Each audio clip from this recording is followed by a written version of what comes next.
कई प्रकार के विकार हैं और उन विकारों के कारण से हमारा जीवन कैसा है, दुखी है। जिसमें गोस्वामी जी कहते हैं, काम क्रोध मद लोभ ए नाथ नरक के पंथ। कितनी चीज है, काम क्रोध मद लोभ।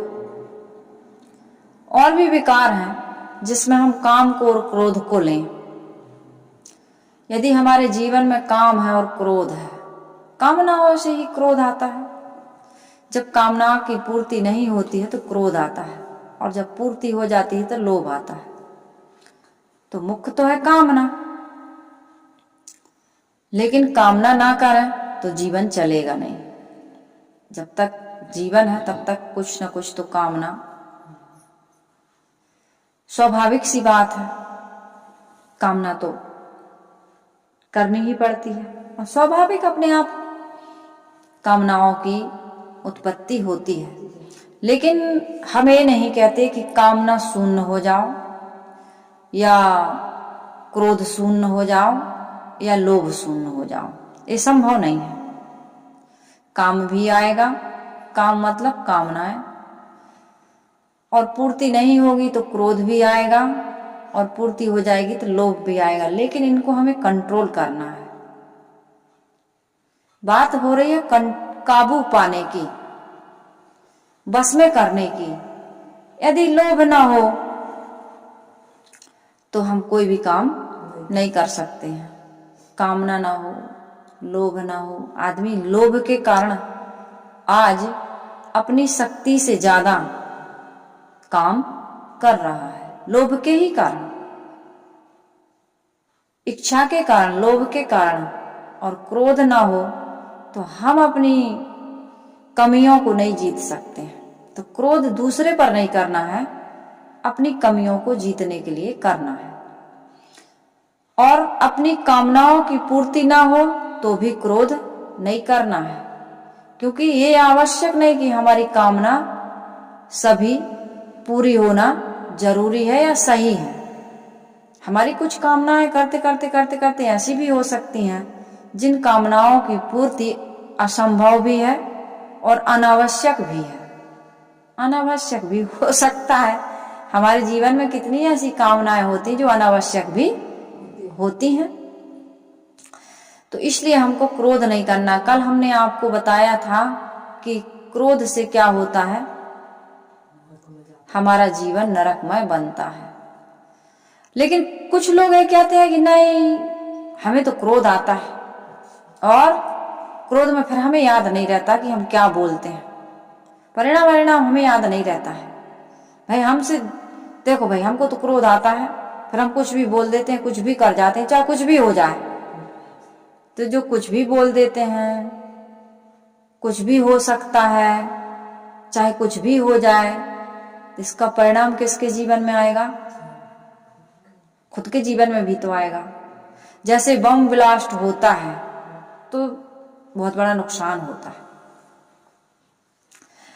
और हमारे मस्तिष्क में जो बम ब्लास्ट हो रहा है क्रोध से, हमारे मस्तिष्क की नसें, कोशिकाएं कितनी बारीक बारीक, जिन्हें हम कोशिकाएं कहते हैं, नसें, झिल्लियां, वो फट जाती क्रोध से।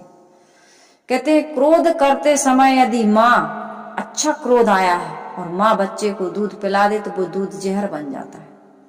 इसलिए माताओं को गर्भ से ही कहा जाता है ना, क्रोध नहीं करना, कोई बुरे विचार मत आने देना, कोई गलत दृश्य मत देखना, मतलब देखना, सुनना, खाना पीना सब में संयम। माँ तो सभी लोग बनते हैं, लेकिन जो समझदार माताएं होती हैं वो बड़ा ध्यान रखती हैं, और उन्हीं के बच्चे सुसंस्कारी होते हैं। नहीं तो यदि बच्चों के लालन पालन में या गर्भ की अवस्था में माँ यदि ध्यान न रखे तो बच्चे कैसे कैसे होते हैं, आज हम समाज में देख रहे हैं। तो हमको क्या करना चाहिए? क्रोध में कभी ये नहीं, हम तो बहुत सूरवीर, हमें तो इतना क्रोध आता है कि परिणाम की हमको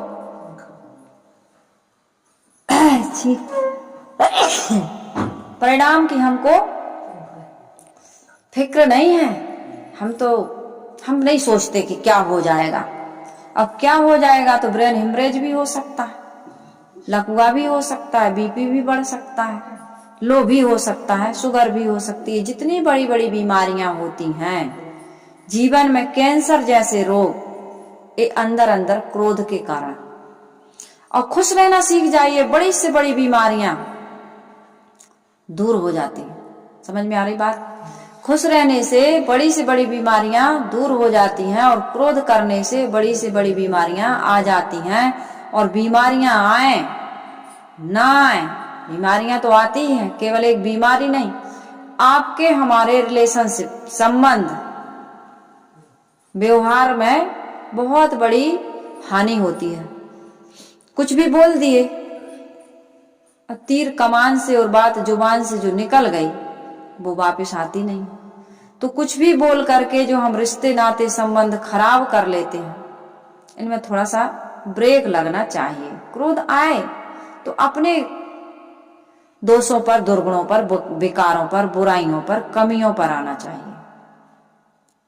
जैसे हमारे शरीर में रोग लग गया, सिर में दर्द है, तो क्या करोगे? वो तो ऐसे ही चलता है, हमारा दर्द होता ही है, दवाई नहीं खाओगे, डॉक्टर के यहाँ नहीं जाओगे, डॉक्टर साहब इतने दिन हो गए, सिर में दर्द है, पेट में दर्द है, कहीं भी दर्द है, दिखाने जाते हो। और यही प्रयास करते हैं हम सब कि वो दर्द हमारा, वो रोग हमारा ठीक हो जाए।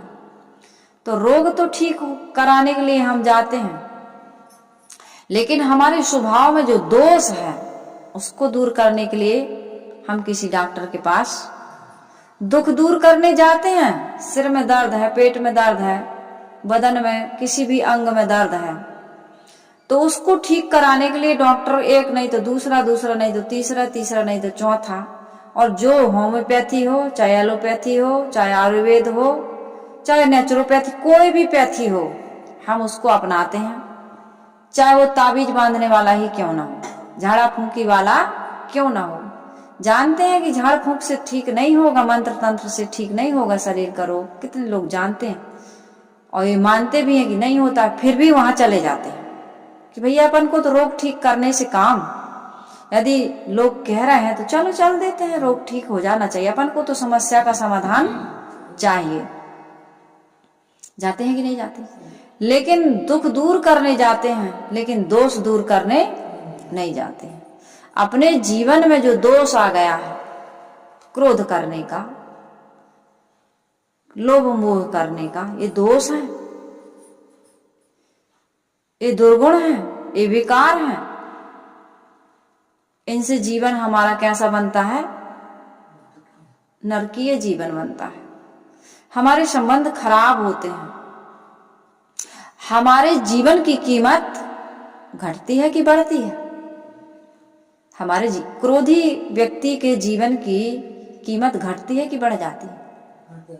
छोटी छोटी बातों में जो क्रोध करता है, अपने क्रोध को जीत नहीं पाता, कंट्रोल नहीं कर पाता है। देखिए विज्ञान ने कितना आविष्कार किया, रिमोट के द्वारा, ऐसा रिमोट बनाया कि रिमोट के द्वारा आज सारे काम हो रहा है कि नहीं? जब आप कहो तो स्टॉप हो जाता है, जब आप कहो तो चलने लगता है। विज्ञान के पास इतनी पहुंच है कि वो जड़ वस्तुओं को रोक भी देता है और चला भी देता है, एक रिमोट से, एक बटन से।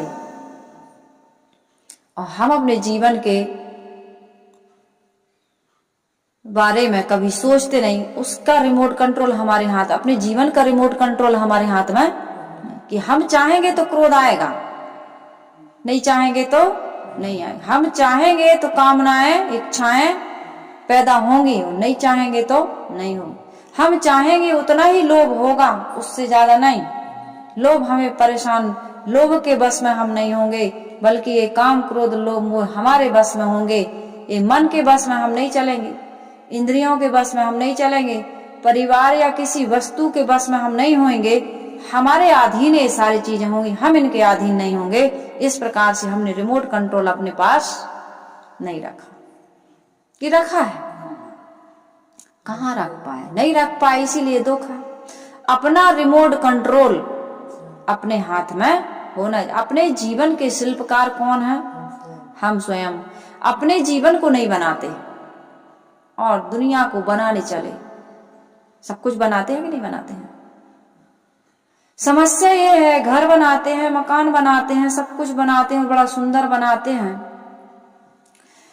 और उसी घर मकान और परिवार को बना के फिर उसी का दुख गाते हैं, गीत नहीं गाते उसके क्या गाते हैं? दुखड़ा। एक व्यक्ति ने घर बनाया, बड़ा शौक होता है आदमी को, घर बनाया अपने अनुसार से, खिड़की, दरवाजे, फर्नीचर का सामान, एक एक चीज, पुट्टी, कलर, पेंट, हर चीज अपनी पसंद का। और वो बहुत दुखी। एक महात्मा जी आए, बैठा, उनका स्वागत सत्कार, खाना पीना सब, भोजन प्रसादी के बाद बैठा उनके पास। कहा, संत जी बहुत दुखी हूं। तो उन्होंने पूछा संत जी ने, भाई दुख का कारण क्या है? इतना सुंदर आपकी घर है, मकान है, पुत्र है, पत्नी है, परिवार है, सारा सब कुछ तो है, फिर दुख का कारण क्या है? उस व्यक्ति ने कहा, यही सब मेरे दुख का कारण है। उन्हें आश्चर्य हुआ, यही सब तो आपके दुख के कारण कैसे है? कहे, महाराज मैंने इतनी शौक से घर बनाया, घर में दरवाजे खिड़की लगवाए, वेसिंग लगवाया, बाथरूम बनवाया, कलर पुट्टी करवाया, सारा सब कुछ करवाया, किसके लिए? कहे, इन्हीं लोगों के लिए। अपने लिए तो किया, लेकिन अपनों के लिए भी मैंने किया। तो कहे, दुख किस बात का? कहे, इन्हीं लोगों से दुख है, इस घर को लेके, परिवार को लेके। कहे, भाई समस्या क्या है ये तो बताओ, क्या दुख है? कहे, देखो महाराज जी, देखो गुरुदेव जी, हमने घर बनाया, घर में खिड़की, दरवाजे, सारा सुविधा का सामान, लेकिन दरवाजे खिड़की खोलते लगाते हैं तो ऐसा लगता है कि फट जाएंगे दरवाजे खिड़की, और जब ये खोलते लगाते हैं तो मेरे कलेजे में दर्द होता है, सीने में दर्द होता है। इसका ये केयर नहीं करते, ऐसा खोलते और ऐसे लगाते हैं। नल को देखो, वेसिंग को देखो, हमारे यहाँ मार्बल्स के पत्थर लगे हैं, टाइल्स फर्श पर, लेकिन झाड़ू पोछा नहीं लगता। बताओ साहिब जी, हमने इतना बड़ा आलीशान मकान बना दिया, लेकिन इनसे झाड़ू पोछा नहीं होता। जब भी मैं गंदा देखता हूं, साफ मैं ही करता हूं, फिनाइल डाल के, या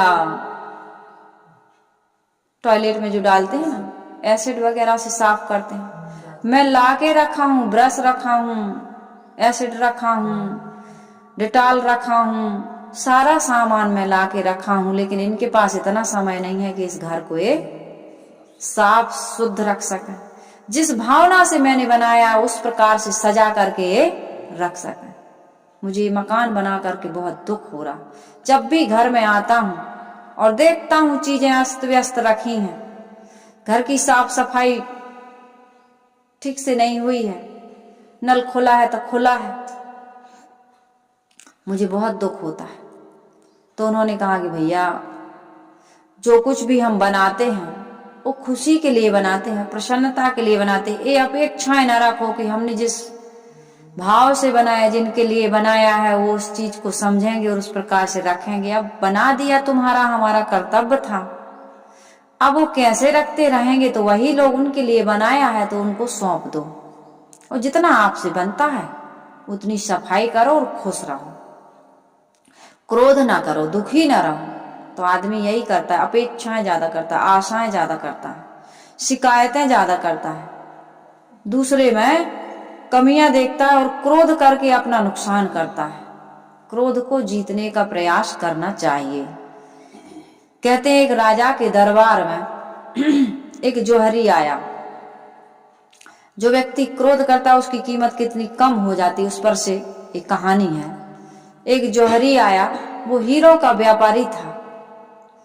तो वो राजा के दरबार में आया और राजा से कहता है कि राजा साहब, मेरे पास 2 कोहिनूर हीरे हैं और इनकी कीमत तो अरबों खरबों की है, लेकिन एक मैं आपसे निवेदन करता हूं, मैं कई राज्यों को जीत के आया हूं, मेरी ये शर्त है कि मेरे पास 2 कोहिनूर हीरे हैं और एक है असली और एक है नकली। जो इसकी परख करके बता देगा कि कौन असली है और कौन नकली है। तो मैं यदि असली वाला पहचान गया तो वो कोहिनूर हीरा मैं यहीं दे जाऊंगा, आप राजकोष में उसको जमा कर लेना। और लेकिन दूसरी शर्त यह है कि यदि नहीं परख पाए तो उसके बराबर का 1 करोड़ का है तो मैं इनाम ले जाऊंगा या कोई भी वस्तु आप देना मुझे। बोलिए, शर्त मंजूर है?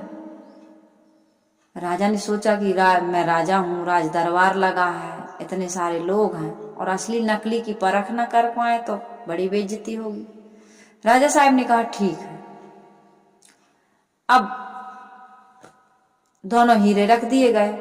अब लोग जाएं, लेकिन बिल्कुल सेम टू सेम, असली और नकली में कोई फर्क समझ में नहीं आ रहा है।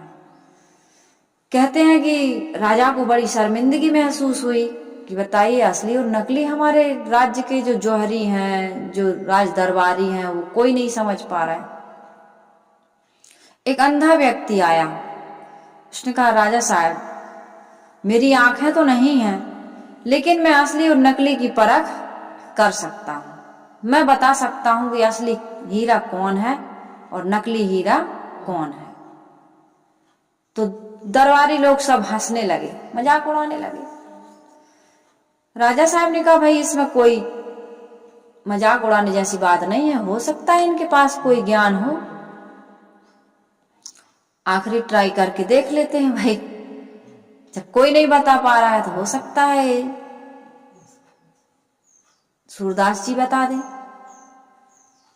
तो सूरदास जी ने कहा कि राजा साहब, दोनों हीरा मुझे अपने हाथ में दे दो, जो भी जहां रखे हैं हीरा, मुझे दोनों हीरे अपने हाथ में दे दो और 10 मिनट का टाइम दे दो। मैं बता दूंगा कि असली हीरा कौन और नकली हीरा कौन। तो राज दरबारियों से कहा तो दोनों हीरा एक एक हाथ में रख दिए और वो धीरे धीरे धीरे धीरे धूप में गया। 10 मिनट धूप में रहा और जैसे ही वहां से 10 मिनट के बाद अंदर आता है तो बता देता है कि राजा साहब, ये बाएं हाथ का जो हीरा है ये असली है और ये दाएं हाथ का हीरा जो है ये नकली है। तो जो वो जौहरी हीरा लेकर के आया था, उसने कहा राजा साहब, आपके जो सूरदास जी हैं, इन्होंने सचमुच में असली हीरे को पहचान लिया है। सच में ये बाएं हाथ वाला हीरा असली है और दाएं हाथ वाला हीरा नकली है। पूरी राज्यसभा में सन्नाटा छा गया। राजा साहब ने भी पूछा कि भाई, हीरा की परख तुमने की तो कैसे की? तो सूरदास जी ने बताया कि बिल्कुल आसान है राजा साहब, मेरे पास आंखें तो नहीं है, लेकिन अनुभव है, अनुभव। कुछ चीजें ये चर्म चक्षु से नहीं दिखती हैं, वो विवेक की दृष्टि से दिखाई देती हैं। उसने बताया कि मैं जब दोनों हीरा को हाथ में लिया तो मैं 10 मिनट का टाइम मांगा आपसे और मैं बाहर गया तो मैं बाहर धूप में खड़ा रहा और जो असली हीरा था वो गर्म नहीं हुआ और जो नकली हीरा था वो धूप में थोड़ा थोड़ा गर्म होने लगा था। तो मैं समझ गया कि ये नकली है और जो धूप में भी ठंडा है ये असली है। हमारे जीवन का भी यही गणित है। हमारे जीवन में भी प्रतिकूलताएं आती हैं, दुख आता है, समस्याएं आती हैं, हमारे मन के विरुद्ध कई कार्य होते हैं। सभी लोग तो हमारे इच्छा के अनुसार काम नहीं कर सकते हैं, पत्नी हो, बच्चे हो, कोई भी हो, घर परिवार में सब कुछ हमारे जीवन में हमारे अनुकूल सब कुछ सब समय। कभी आंधी तूफान भी आते हैं कि नहीं आते हैं? रोज रोज हमारे घर में अच्छा भोजन बनता है, किसी दिन नमक कम ज्यादा भी हो सकता है, रोटी जली या कच्ची भी हो सकती, दाल पतली या गाढ़ी भी हो सकती, मिर्ची कम या ज्यादा भी हो सकती है। लेकिन उस समय हम क्रोध न करें तो वो क्या है? असली हीरा। उसकी कीमत कितनी? 1 करोड़। और नकली हीरे की कीमत क्या है? कुछ भी नहीं, थोड़ी बहुत। तो सेम है, इसलिए दिखने में सुंदर है तो कुछ थोड़े मोड़े पैसे का वो रहा होगा, लेकिन ज्यादा कीमत किसकी है? असली हीरे की। तो अभी हमें विचार करना है कि असली हीरा बनना है कि नकली हीरा बनना है। यदि ऐसी परिस्थितियों में भी हम क्रोध नहीं करते हैं तो हम क्या हैं? असली हीरा हैं। इसलिए हम सबको चाहिए कि हमें क्रोध के परिणाम को समझ करके उसका त्याग करना चाहिए। यदि पूरा तो हम नहीं त्याग सकते तो उस पर काबू तो होना चाहिए। अपने से बड़ों का हम कभी अनादर नहीं करेंगे, उन पर कभी क्रोध, जो अपने से बड़े हैं रिश्ते में, वो माता भी हो सकती है, सास भी हो सकती है, पिता भी हो सकता है, ससुर भी हो सकता है। घर में यही तो रिश्ते चलते हैं। कितनी बढ़िया व्यवस्था है, अपने भी हैं और पराए भी हैं। बहू पराए घर से आई है लेकिन आपके घर में रह रही है, तो माँ को यानी कि सास को, ससुर को, पति को, परिवार के लोगों को उसको ज्यादा प्यार देना चाहिए, क्योंकि वो अकेली आई और तुम तो पूरे परिवार के हो कि नहीं हो? तुम्हारा बेटा है, तुम्हारा पति है, पूरा परिवार है, वो तो सबको छोड़ के तुम्हारे घर में, तुम्हारी शरण में आई है। तो शरणागति, कई भूलें, अपराध, गलतियां माफ करनी चाहिए कि नहीं करनी चाहिए? और पराए घर से जो बेटी आई है उसको भी समझना चाहिए कि घर में तो चाहे जैसे भी करते थे चलता था, लेकिन यहाँ पराए घर में आए हैं, अपना यहाँ कोई नहीं है। यदि है कोई तो अपना सुंदर स्वभाव, मीठी वाणी, मृदु वाणी, सुंदर बर्ताव, ये दो ही चीजें यदि हमारे पास में है तो हम कहीं भी जाएं, हमें प्यार मिलेगा, हमारा सम्मान होगा। और प्यार और सम्मान जहां है तो वहां दिलों पर अधिकार तो है ही। तो दोनों को समझने की आवश्यकता है। रिश्ते दोनों तरफ से चलते हैं, एक तरफ से चलता नहीं। तो इस प्रकार से यदि हम अपने जीवन को सुंदर बनाते हैं कि क्रोध नहीं करेंगे, अपनों से बड़ों पर कभी क्रोध नहीं करेंगे। भाई बड़ों से क्या क्रोध करना, अब बड़ों पर क्रोध कर देते, नहीं ऐसा तुमने क्यों बोला, ऐसा तुमने क्यों किया, हमें तो ये चीज चाहिए, हमें तो इतना चाहिए। आज की जनरेशन में सब्र नहीं है, सस्पेंस नहीं है, धैर्य बिल्कुल नहीं है, इंतजार नहीं है, संवेदनाएं नहीं है। हमको तो ये चाहिए, इतने हजार का मोबाइल चाहिए, ऐसे कपड़े चाहिए, ऐसा जूता चाहिए, ये चाहिए, बाइक चाहिए, 4 व्हीलर चाहिए। बच्चे डिमांड करते हैं, रिक्वेस्ट नहीं करते, डिमांड करते हैं और धमकी देते हैं, नहीं चाहिए तो फिर मैं नहीं आऊंगा घर। और कितने तो लड़ाई झगड़ा में माता पिता को मार देते हैं, या बच्चे खुद गुस्सा में सुसाइड कर लेते हैं। चीजों को महत्व देते हैं, माता पिता को, अपने शरीर को, अपने जीवन को, अपने रिश्ते नातों को महत्व नहीं देते हैं। ये कौन करवा रहा? कामना और क्रोध। तो ये संकल्प ले हम कि अपने से बड़ों के प्रति कभी कटु शब्द का प्रयोग नहीं करेंगे। क्रोध आ भी जाए तो पी जाएंगे। ये शंकर भगवान को पूजेंगे। अभी शिवरात्रि में देखना, शिवरात्रि आने वाली है, कितनी भीड़ लगेगी शंकर भगवान के जहां जहां स्थान है, ज्योतिर्लिंगों में या ओंकारेश्वर में, या जहां जहां शंकर भगवान की जो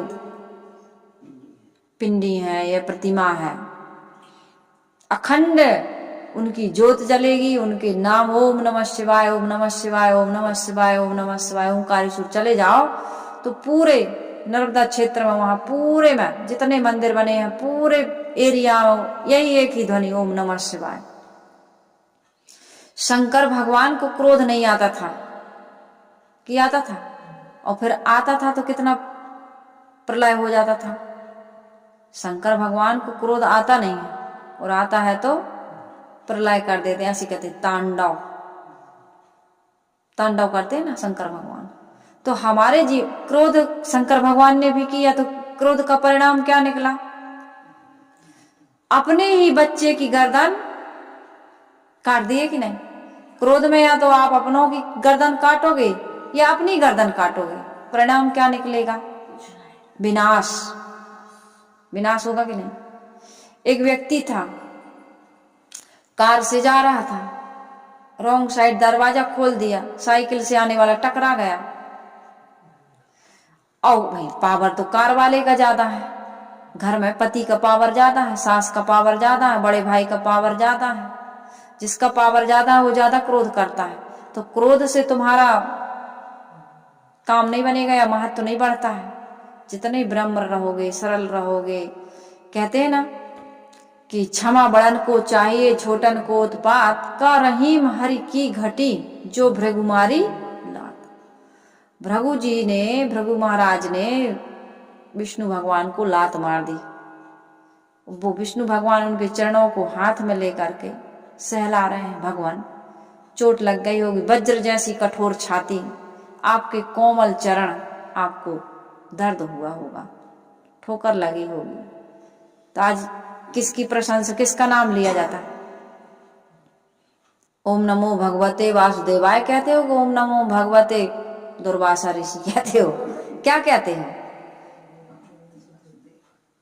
क्रोध सबन को काल है और क्रोध ही है जंजाल, और स्यो दुर्वासा क्रोध बस बहुत भये बेहाल। कपिल मुनि के क्रोध ने मारे सगर के पूत, और सनकादिक ने क्रोध करी राक्षस किए हरिदूत। विनाश हुआ है क्रोध में, काम में, लोभ में, मोह में विनाश होता है। तो वो साइकिल से आ रहा था, क्रोध किसको आया ज्यादा, गलती किसकी थी? रॉन्ग साइड खोला इसने दरवाजा। नियम होते, रूल्स होते हर चीज के, जीवन के भी नियम है। ऐसे नहीं चला लोगे कार, ऐसे ही नहीं चला लोगे मोटरसाइकिल, या ऐसे ही सड़क पे पार नहीं कर लोगे सड़क को। कुछ नियम होते हैं। कार वाला उतरा और साइकिल वाले को भला बुरा कहने लगा, गाली देने लगा। कितने कार में चलने वाले लोग लॉन्ग ड्राइव पर जाते हैं तो कितनी कारों को आगे पीछे छोड़ते हुए जाते हैं, ओवरटेक करते हैं।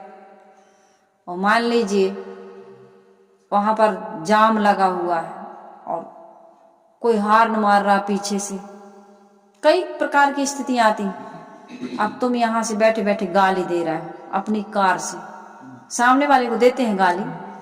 कोई कटे आके निकल गया, कोई ओवरटेक कर लिया, या कोई थोड़ा सा गलती मिस्टेक कर दिया तो गाली देते हैं, गंदी गंदी गाली।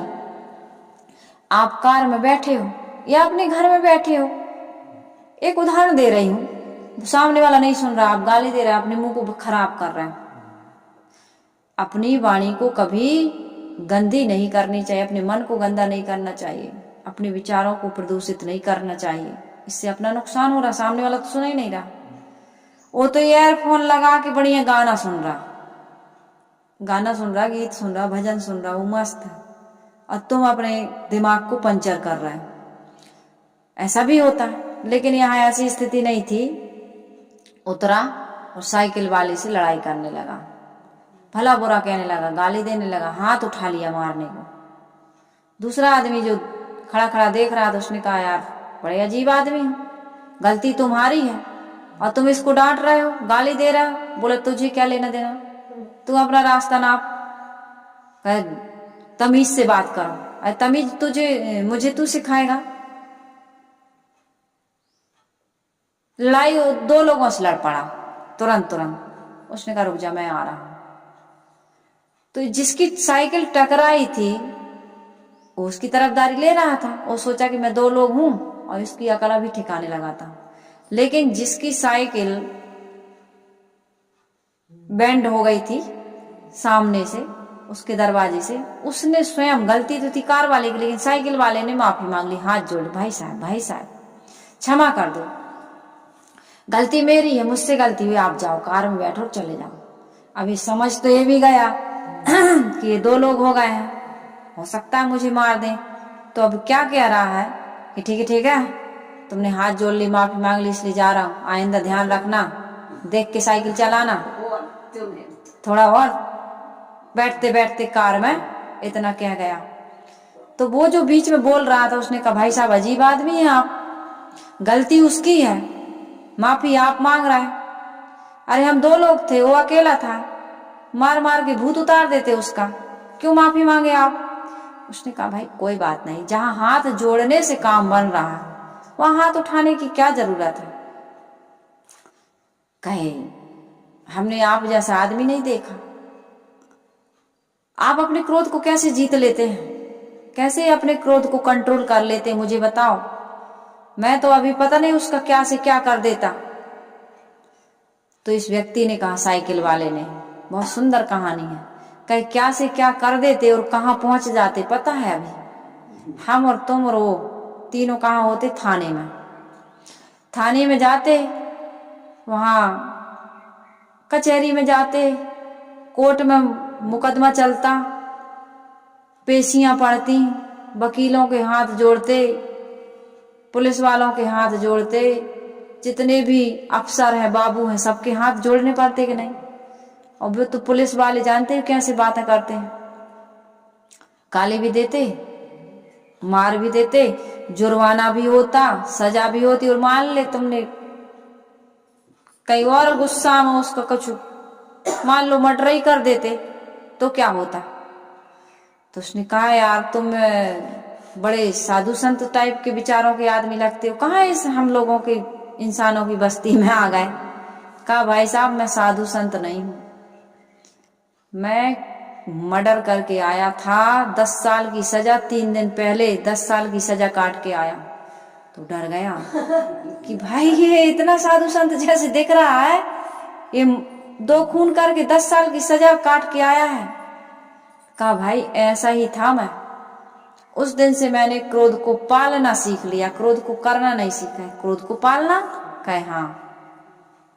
कहे मुझे भी बताओ कि मैं भी कैसे क्रोध को कंट्रोल करूं, मुझे भी तो बताओ, मुझे तो बहुत गुस्सा आता है, मैं तो पत्नी से, बच्चों से, भाई से, बहन से, माता पिता से, सबसे लड़ता हूं, सबको भला बुरा कह देता हूं और मुझे कोई पसंद नहीं करता। सुबह की घड़ी देखते हैं मेरे घर वाले सब कि 10 कब बजेंगे, कब बजेंगे, कब बजेंगे, कब घर से बाहर जाए और हम मौज मस्ती करें, अच्छे आनंद से, प्रेम से रहें, बनाए खाएं, सबके साथ हंसें। मैं रहता हूं तो कोई चीचा पाट नहीं कर सकता मेरे घर में, सब अपने अपने बिल में दुबक के रहते हैं। दादाजी हैं, पापा जी हैं, अभी रुक जाओ बेटा है, रुक जाओ थोड़ी देर बाद, ऐसा कहते हैं ना। 2 बार घड़ी देखी जाती है। तरुण सागर जी कहते थे कि जो व्यक्ति का स्वभाव सुंदर नहीं है, हिटलर की तरह घर में बैठा है, तो उसको जाने के टाइम घड़ी देखते हैं परिवार के लोग, और जो व्यक्ति बड़ा प्रेम से रहता, हंसता है, मुस्कुराता है, सबके साथ घुल मिल करके रहता है, सबको प्यार देता है, वो शाम की घड़ी देखते हैं 6 बज गए, 6 बज गए, 6 बज गए, अभी तक नहीं आए। तो मेरा स्वभाव तो ऐसा ही भाई, मैं बहुत क्रोध करता हूं। तुम मुझे बताओ कि तुम्हारे जीवन में ऐसा परिवर्तन तुम कैसे लाए, क्रोध को कैसे जीते? तुम्हारे अंदर भी क्रोध था, तुमने मर्डर किया था, लेकिन आज मैंने देखा कि तुम्हें क्रोध बिल्कुल नहीं आया, गलती उसकी थी लेकिन तुमने हाथ जोड़ लिए। कहा, भाई देखो हफ्ता में 7 दिन होते हैं। कहे हाँ। कहे तो रविवार से शुरू करते हैं। रविवार होता है हॉलीडे, होली मतलब त्योहार, त्योहार तो उत्सव का दिन है।